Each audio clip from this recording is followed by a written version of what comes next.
Real power में आज आपका स्वागत है। आज हम आपको एक ऐसे स्कूल की कहानी सुनाने जा रहे हैं जो एक ही कमरे में 5 क्लासें लग रही हैं और उसके पीछे की भी एक बहुत बड़ी वजह है जिसे हम बाद में बताएंगे। आइए पहले हम चलते हैं कि यहाँ के ये हालात दिखाते हैं कि किस तरीके से एक ही स्कूल में कक्षा 1 से लेकर 5 तक की क्लासें एक ही कमरे में लगाई जा रही हैं। और ये विसंगति है शिक्षा विभाग की कि मजबूरन बच्चों के भविष्य के साथ खिलवाड़ हो रहा है।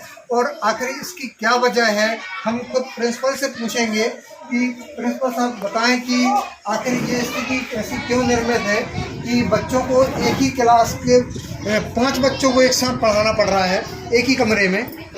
क्योंकि 2006-07 में एक नया भवन बना हुआ था, तो एक वर्ष उसमें कक्षाएं लगाई गई और उसके बाद वो गिरने लगा। धीरे धीरे इतना जीर्ण शीर्ण हो गया कि वहाँ पर बच्चों को बैठाना खतरे से कम नहीं था। और फिर बच्चों को पुनः पुरानी बिल्डिंग में बिठाला गया और वर्तमान में अभी तक हम उनको बिठा ले हुए। और यहाँ पर बच्चों की संख्या ज़्यादा है, लगभग 70 बच्चे हमारे यहाँ पढ़ रहे हैं।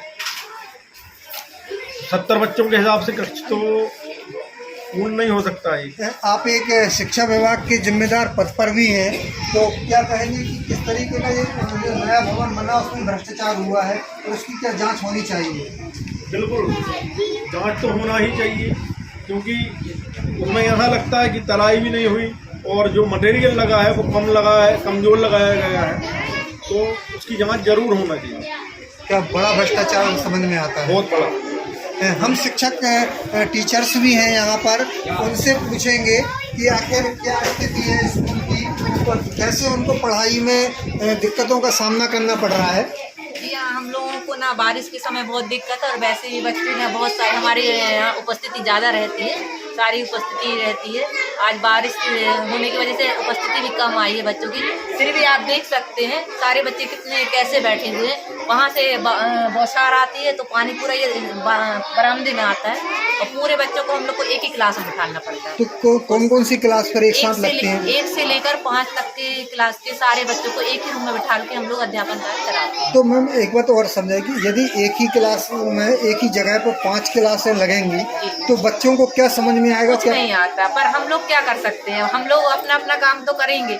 हम लोगों के FLN भी चल रहा है, तो FLN कोर्स के अंतर्गत हम लोगों को गतिविधियां भी कराना है, ओरल भी पढ़ाना है। 1 से लेकर 3 तक FLN चालू हुआ है, पिछले सप्ताह से FLN चल रहा है, उसमें गतिविधियां भी कराना है। पर हम लोगों के पास जगह का अभाव है, इस वजह से हम लोग कुछ करा नहीं पाते। पढ़ेगा इंडिया तभी तो आगे बढ़ेगा इंडिया, केंद्र सरकार द्वारा यही नारा दिया जाता है, लेकिन इस नारे की जो हकीकत है वो आपके सामने है। हम मैडम से भी पूछना चाहेंगे कि किस तरीके की परेशानी, तो ऑफिस वर्क हो चाहे बच्चों का अध्यापन हो, किस तरीके की परेशानी सामना करना पड़ रहा है? यहाँ तो बहुत परेशानी हो रही पढ़ाने में। एक साथ 3 टीचर हैं हम लोग, तीनों इकट्ठा, कोई किसी कोने में बैठ के पढ़ाता है, गोले भी बना के नहीं पढ़ा सकते। मतलब एक दूसरे की आवाज़ें एक दूसरे को बहुत जाती है, बहुत दिक्कत हो रही है। तो क्या होना चाहिए वैसे बच्चों के भविष्य को देखते हुए? भविष्य तो भाई आप लोग खुद देख रहे हैं क्या है, समझ में आ रहा है कि कैसे पढ़ाई हो सकती है। भविष्य बच्चे यहाँ के अच्छे हैं, पढ़ना चाहते हैं, लेकिन उनको वो जो चाह रहा है वो नहीं मिल पा रहा है।